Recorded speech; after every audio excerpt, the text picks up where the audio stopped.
આ વિચારો દ્રાવણ છે. આમાંથી આપણે નક્કી કરીશું કે એસિડ, બેઝ અને ક્ષાર આ ત્રણેયમાંથી એક નક્કી કરવાનું છે.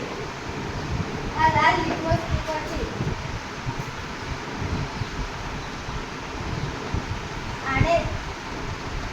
આને જરા દ્રાવણમાં નાખવાથી તેનો રંગ બદલાયો? ના.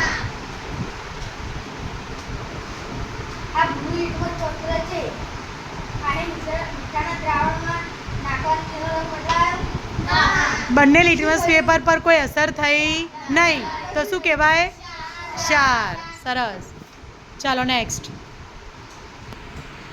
આ લીંબુનું દ્રાવણ છે. લીંબુના દ્રાવણમાંથી નક્કી કરવાનું છે કે એસિડ, બેઝ અને ક્ષાર નક્કી કરવાનું છે. આ લાલ લિટમસ પેપર નાખવાથી આ લાલ લિટમસ પેપર બદલાય છે તે નક્કી કરીશું. આ લિટમસ પેપર બદલાયું? ના. હવે કયું લિટમસ લીધું? હવે ભૂરું લિટમસ. આ બ્લુ લિટમસ પેપર બદલાયું? હા. એને શું કહેવાય? એસિડ. સરસ. ભૂરું લિટમસ પેપર લાલ થઈ ગયું એટલે એને શું કહેવાય? એસિડ. આ સાબુનું દ્રાવણ છે. આમાં આપણે નક્કી કરીશું કે એસિડ, બેઝ અને ક્ષારમાં એક ત્રણેયમાંથી એસિડ છે. આ લાલ લિટમસ પેપર છે. આને આમાં નાખવાથી તેનો રંગ બદલાયો? હા. શું થયું? એસિડ. અને બ્લુ લિટમસ પેપર નાખવાથી તેનો રંગ બદલાશે? ના. તો સાબુનું પાણી શું કહેવાય?